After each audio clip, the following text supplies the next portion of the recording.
So patong-patong na yung problema natin tol.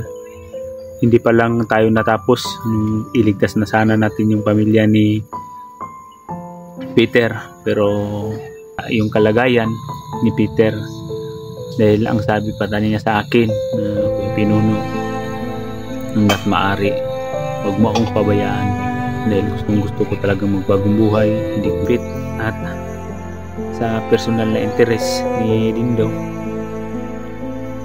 Kaya what's up tol, isang mapagpalang araw po sa inyong lahat. So lalong lalo na po tol sa lahat ng mga masugid na nagapanood sa atin. So ngayon tol, nakapag-prepare na po ako at nakapaghanda sa lahat ng kagamitan. So inaantay ko lang muna si Pare Art Adventure dahil tumawag siya sa akin na tutulong siya para pagsunod natin o pagsagip kay Peter. So patong-patong na yung problema natin tol.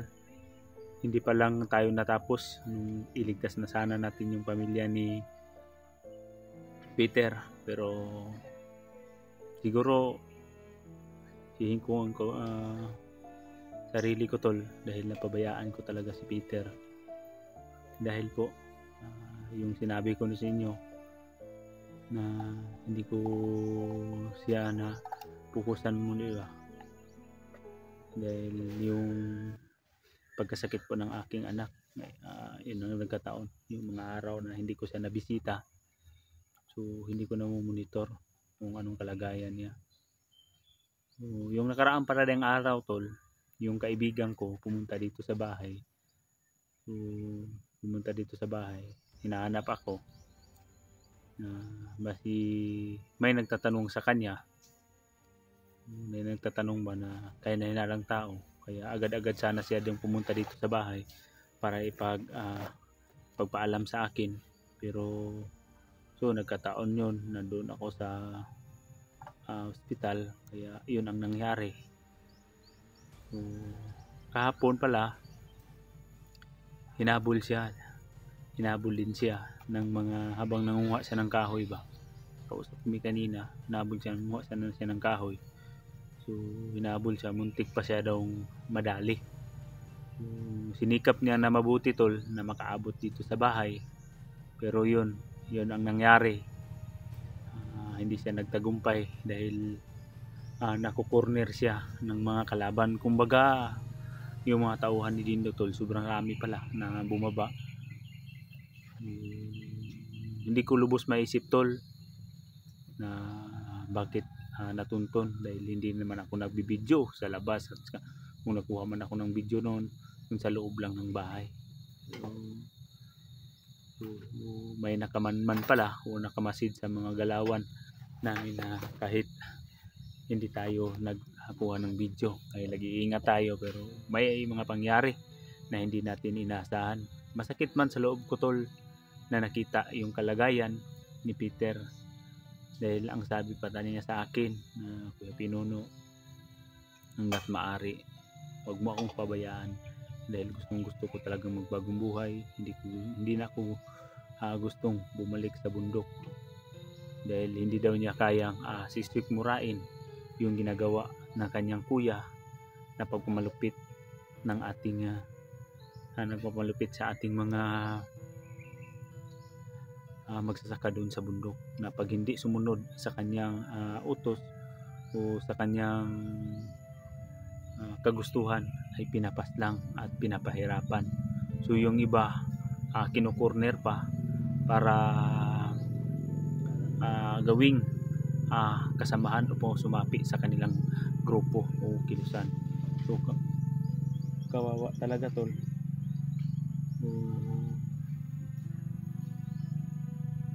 So ginawa ko habang tapos na nanguha talaga ako ng impormasyon, nagpe-prepare ako, then isinipti ko muna yung pamilya ko dun sa safety na lugar, na medyo malayo dito sa bahay.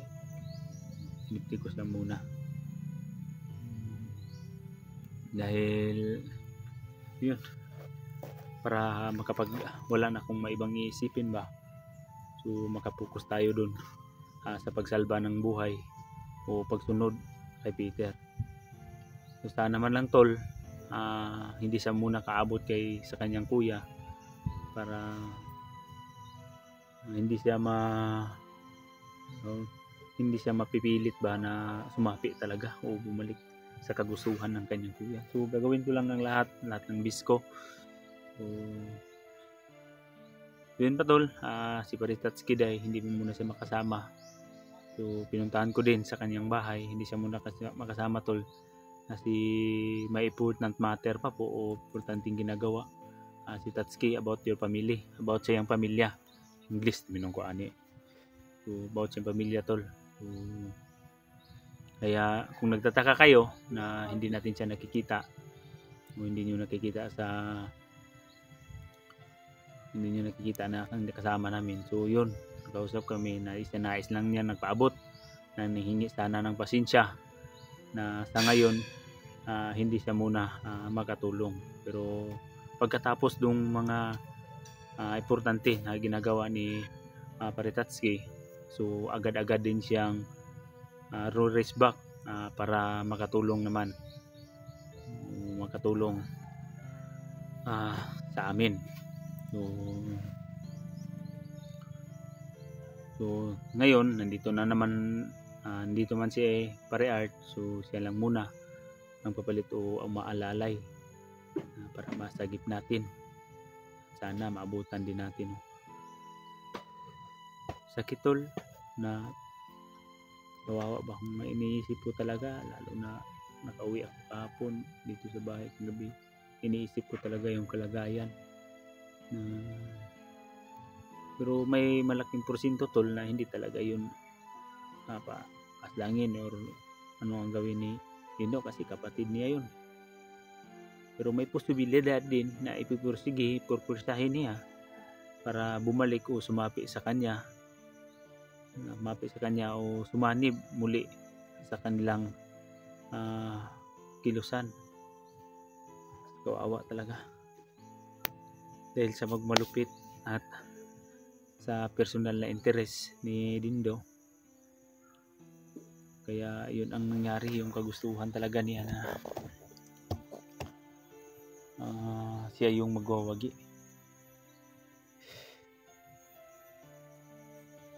Pero manalig lang tayo tol sa Panginoon na sana naway magiprotektahan din tayo, at sana naway maging madali na maisalba natin agad, dahil may pamilya pa po siya, yung mama at sa kapatid niya na kailangan din ng tulong.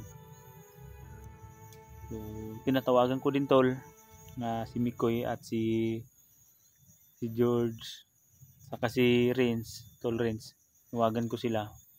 So naging alerto din sila doon sa bundok kung saan yun, saan sila nakalokasyon, naka-alerto din sila, at may minanmanan din sila. So sabi ko sa kanila tol, pinaabot ko na sa kanila na maging alerto kung maari, wag lang sila munang magpapalayo muna. Kung maari tol, gagawa sila ng magandang paraan, baka doon dumaan ba.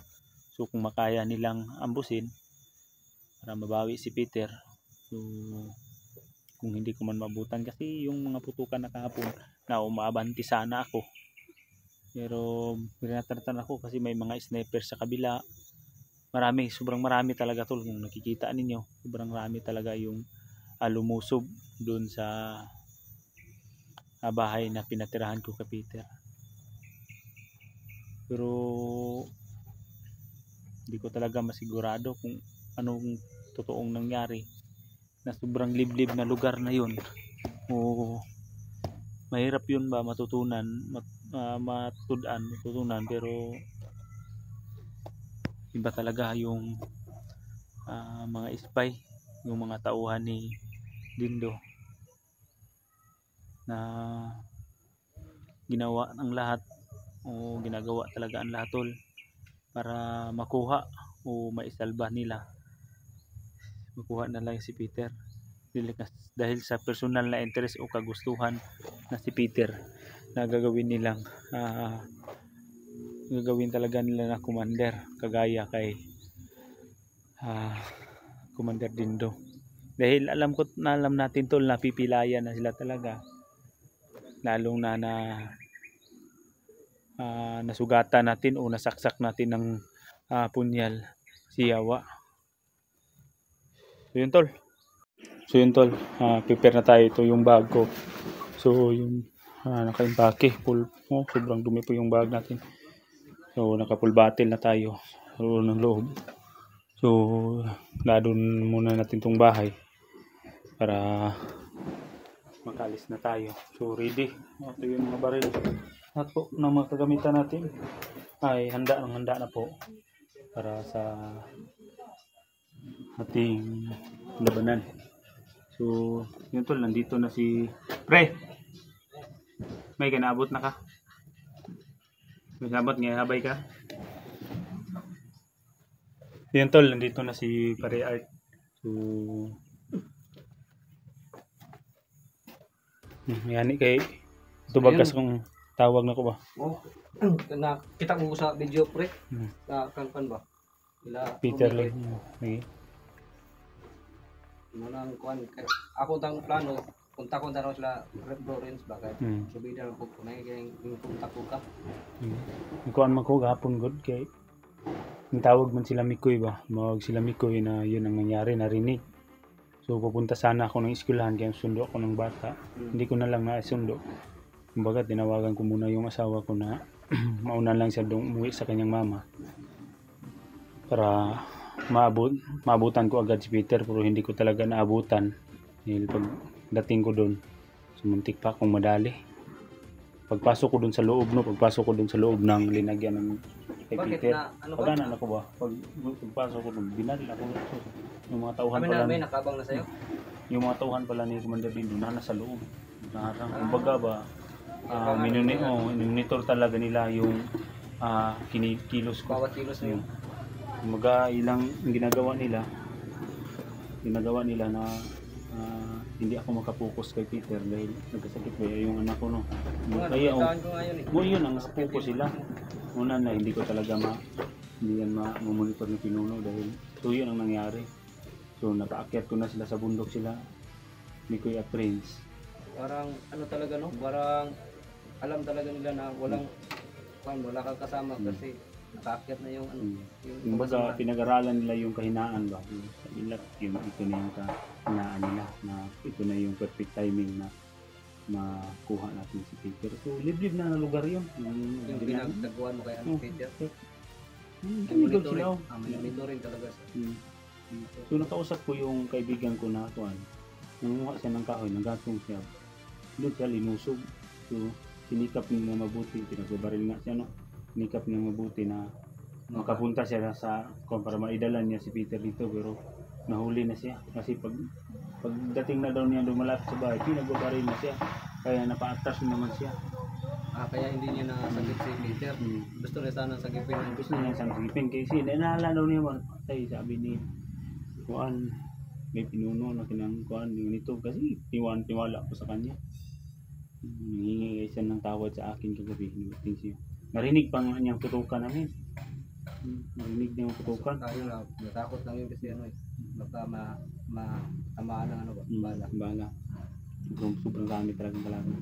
Nakita ko nga sa video mo na nakibarilan ka sa Pinursige ko sana talaga pero hindi ko pero kaso lang yung nadala kong bala ang magasin lang. Hindi ako nakapenetrate. Ubos ang bala ko. Surprise kasi. Hindi ka talaga talaga kasi surprise.